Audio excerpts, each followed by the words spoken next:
Eu vou tentar explicar para vocês, em comemoração a esse Dia Nacional de Combate ao Fumo, por que voltou a bebida alcoólica em alguns estados no Brasil e por que a indústria do tabaco ainda adiciona ingredientes cancerígenos e sabores no cigarro. Nós vamos começar com o alcoolismo, tratando esse assunto sobre a bebida alcoólica nos estádios. Em primeiro lugar, vamos falar sobre o veneno livre, que são as consequências do alcoolismo na nossa sociedade. São dados de 2008, ok? É o único slide que eu vou passar sobre isso, mas é muito importante. 40% dos suicídios são provocados pelo abuso do álcool. A fonte é o CVV. A maioria desses dados aqui, a fonte é Estado de São Paulo ou Folha de São Paulo, ok? Infelizmente nós perdemos as indicações, as fontes, mas a maioria delas são essas duas fontes que eu citei. 50% das faltas ao trabalho são ocasionadas pelo álcool. 52% dos casos de violência dentro das casas são por agressores alcoolizados. Esse dado é um pouco anterior, a 2008, é de 2003, e a fonte foi a Unifesp. 54% dos acidentes de trabalho são provocados por trabalhadores alcoolizados. Lembram do ex-presidente que tinha um dedinho a menos, ou metade do dedo a menos? Ele recebia auxílio acidente, 50% do salário dele, até o dia da aposentadoria. 65% dos acidentes fatais em São Paulo, provocados por motoristas alcoolizados. Veja que o resultado disso são pensões por morte dos familiares que sobrevivem. Então, 65% dos acidentes são causados pelo álcool. 70% dos assassinatos são cometidos por pessoas que haviam ingerido bebida alcoólica. Esses dados são de 2008 e em todo o Brasil. 80% das crianças de rua possuem pais alcoólatras. E aí entra um item que eu acho o mais interessante disso tudo, porque falta leite nas casas das pessoas, de muitas famílias, mas não falta o engradado de cerveja na despensa. Esse dado, para mim, de todos, é o mais triste. E por fim, 90% das internações por dependência em hospitais psiquiátricos são por causa do álcool. Nós acreditamos que sejam por drogas mais finas, não. 90%, isso em 2008, são causados pela dependência do álcool. Isso é para nós termos uma pequena noção do problema do alcoolismo. E agora vamos entrar aqui nesse assunto, bebida alcoólica nos estádios. O Estatuto do Torcedor, no artigo 13, ele colocou que são condições de acesso e permanência do torcedor no recinto esportivo não portar bebidas ou substâncias suscetíveis de gerar ou possibilitar a prática de atos de violência.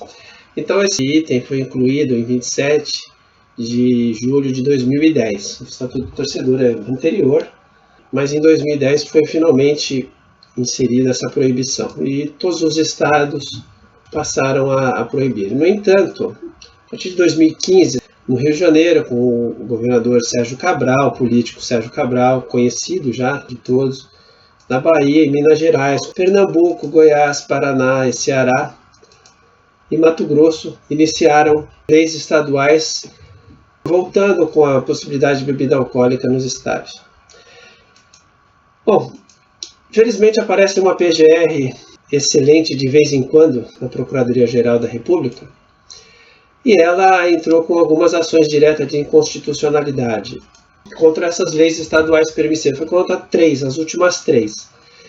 Os julgamentos dessas 3 estão sendo feitos de forma virtuais. A primeira foi a DIA, Ação Direta de Inconstitucionalidade 6193, de Mato Grosso.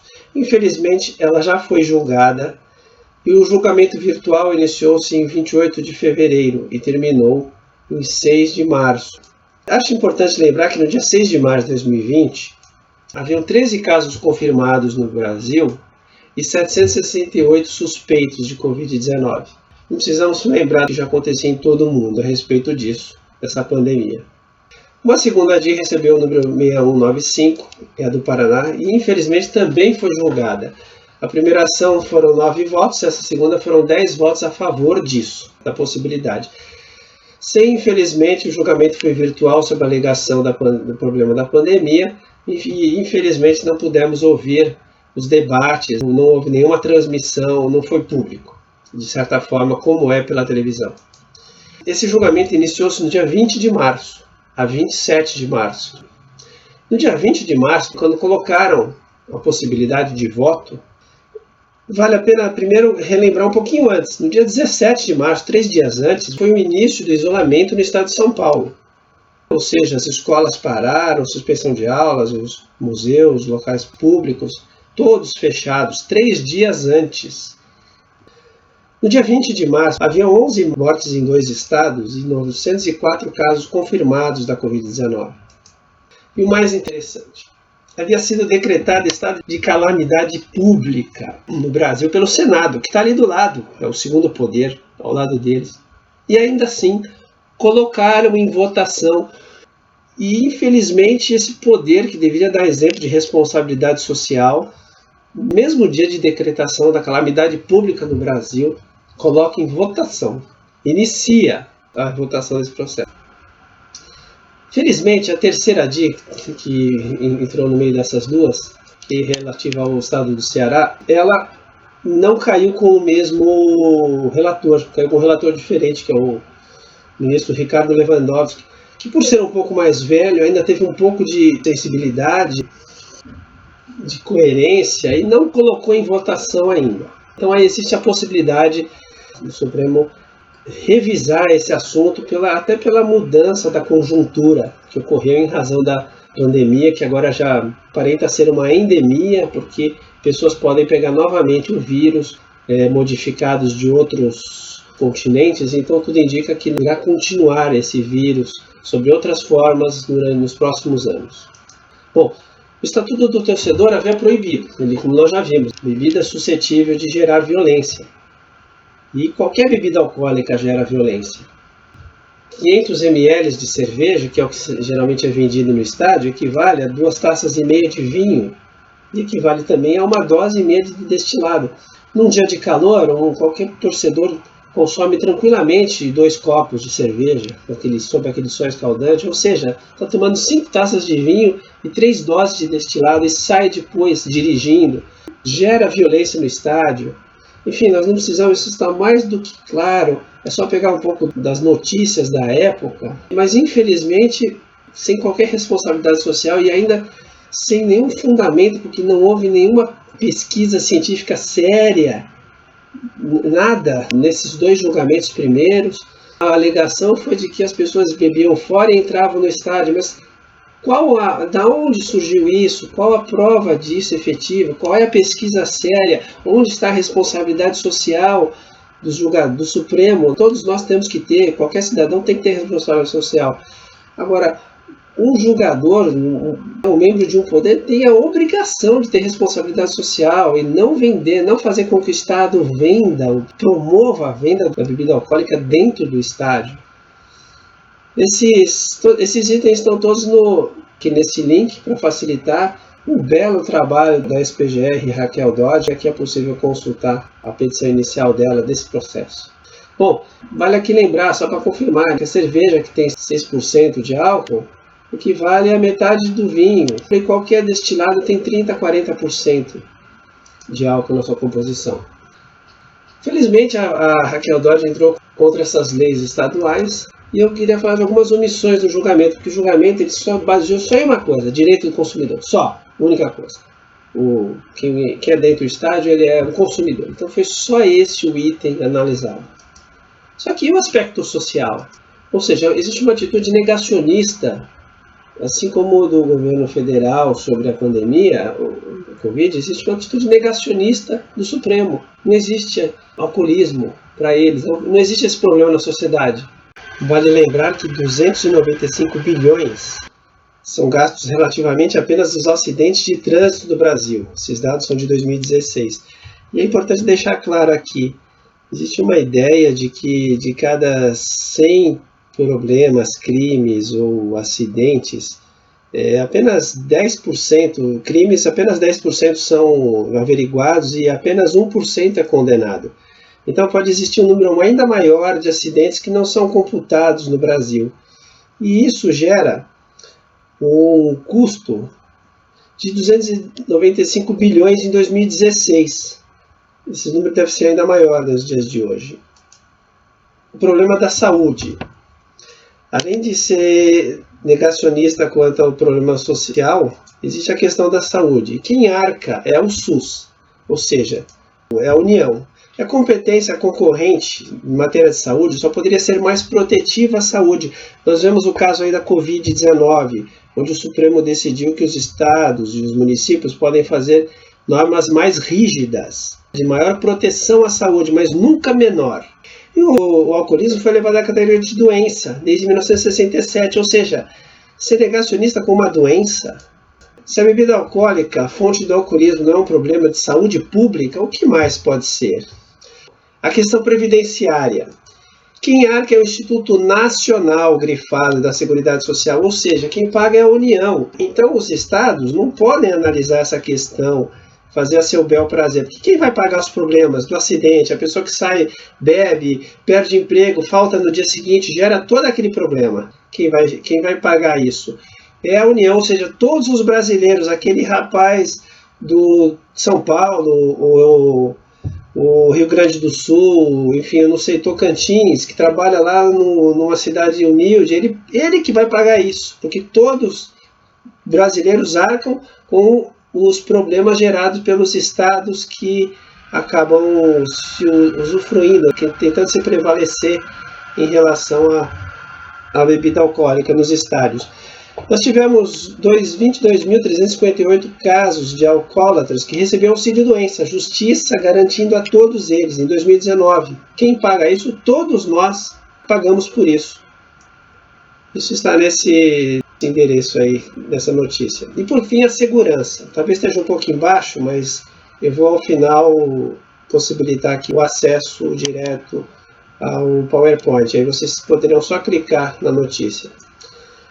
Por fim, a questão de segurança pública. Quanto vale a vida humana? Uma única vida humana já vale isso tudo. Se o seu filho, o filho da sua vizinha morre num problema num estádio, quem vai ser o culpado? Eles vão falar que a culpa não é deles. O Supremo vai falar, não, a culpa não é nossa, mas eles que decidiram isso. Olha um exemplo aqui. Evacuação do estádio. Aconteceu no Mineirão. Ainda bem que ninguém morreu nesse evento. Mas olha o prejuízo, olha o exemplo de selvageria, tudo quebrado. Enfim, vão falar que a culpa não é deles. Mas de quem é a culpa então? Mais um exemplo aqui para ficar compreensível. A elaboração da lei. Ela é feita por 3 entes. Poder Executivo. O Poder Executivo criou a Política Nacional sobre o Álcool, um decreto, para estimular, então determinou a diretriz de estimular e fomentar medidas que restringam espacial e temporalmente os pontos de venda e consumo de bebidas alcoólicas, observando o contexto de maior vulnerabilidade às situações de violência e danos sociais. Se o estádio de futebol não está inserido aqui, eu não sei mais o que pode estar. Ou seja, o Poder Executivo faz a parte dele, coloca diretrizes, aí vem o Legislativo e cumpre isso. O Poder Legislativo vem e segue essa orientação, essa diretriz e coloca o Estatuto do Torcedor. São condições de acesso e permanência no recinto, aqui nós vamos repetir. Não portar bebidas suscetíveis de gerar violência. Bebida, gente, qualquer uma. Não foi colocado aqui o que o legislador... Não existem palavras inúteis nem palavras desnecessárias na lei. Então, bebidas suscetíveis de gerar violência, qualquer uma. Não pode o judiciário querer legislar, não pode. Isso não é uma omissão, está bem claro aqui. Nenhuma bebida. O legislativo vem e cumpre a recomendação, a diretriz. Aí vem aqui o Poder Judiciário e anula tudo que o Executivo faz, não vale nada.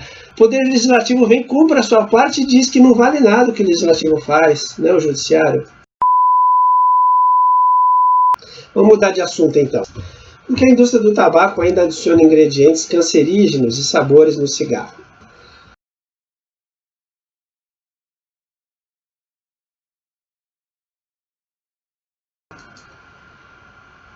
O lobby jurídico no Brasil. Contratam grandes escritórios de advocacia, juristas e ministros do STF. Será que ministros também? Fazem um lobby jurídico no Brasil. O ministro, por exemplo, foi presidente do STF. Ele era de um escritório, não vou citar o nome aqui, o sócio dele da Souza Cruz. E ele chegou a querer implantar uma propaganda, uma publicidade, Justiça Sem Papel, patrocínio da Philip Morris. Olha só, era ínfimo o valor perto do que existia para esse assunto. Bom, deixar esse assunto de lado. Contestação de todas as ações, eles contestam tudo. Caso dos aditivos, que foi citado lá o exemplo da frase do Gilmar Mendes. Resolução da Anvisa de 14 de 2012. A resolução da Anvisa proibiu os aditivos. Levou muito tempo isso aqui, 2012, após 2 audiências públicas, inclusive. Proibiu saborizantes, baunilha, menta, chocolate, já são vetados em 33 países. E amelhorantes, por exemplo, a amônia, facilita a tragada e é repudiado pela OMS, esse aditivo. A ADI, que eles entraram, levou o número 4874, foi julgada improcedente pelo STF no dia 1º de fevereiro de 2018. Após uma grande campanha, um advogado pro bono que cuidou disso, ele esclareceu que ele foi 13 vezes, eles adiaram 11 vezes o julgamento. Ia para a pauta, saía, não julgava, enfim. O placar foi 5-5, porque um deles, um atual, ele sempre atuou para a indústria do tabaco, mas o primeiro caso de eficácia não imediata, num caso de empate. Ou seja, isso aqui significa que a Anvisa tem competência para cuidar desse assunto, só que a situação atual é mantida por liminares. Os tribunais inferiores estão ainda mantendo e jogando, intoxicando as pessoas com amônia. Eu até trago aqui uma pergunta: será que os tribunais inferiores têm conhecimento do ofício encaminhado pelo INCA ao Ministério Público Federal de São Paulo sobre a análise dos teores de amônia, agente comprovadamente cancerígeno, repudiado pela OMS, adicionado em cigarros comercializados no mercado brasileiro em 1995 e 2001? Será que quem está mantendo isso sabe desse ofício? Esse ofício está na íntegra, desde já eu já coloco, e todos os próximos eu coloco aqui embaixo. Foi enviado a um procurador do Ministério Público, trazendo essas análises em 95 e 2001. Eu quero falar apenas da amônia. Alguns aditivos são adicionados, ok? Então a amônia é adicionada, a indústria do tabaco vai lá e põe para aumentar sais de amônia, e tornando mais, favorecendo a disponibilidade de nicotina não ionizada, ou seja, aumenta a dependência da pessoa. Além de outros, por exemplo, como açúcares, nicotina sob outra forma, cacau, enfim, eles jogam isso. E aqui está a pesquisa, né? 95 e 2001. Eu vou ampliar aqui. Olha aqui, 1995. Alguns cigarros Deb Hollywood Free, são da Souza Cruz, esses 3, diminuíram pelo menos a quantidade de amônia. Já Dallas e Marlboro, de 1995, em cinza para 2001, em preto, Dallas e Marlboro da Philip Morris aumentaram. Eles estão jogaram mais amônia, mais coisa para competir, que se dane o consumidor. Desculpe usar essa expressão, mas coitado do consumidor, adoecendo ainda mais. Enfim, tudo isso, gente, os links vocês encontram aqui. Buscando por esse site, vocês vão baixar e poder acessar todos os links. Então é isso, gente. Obrigado pela atenção. Se puderem, repassem esse assunto para que nós não vejamos mais bebida alcoólica, essas leis que se repetem aí, vendendo bebida alcoólica no estádio e aditivos no cigarro. Obrigado pela atenção.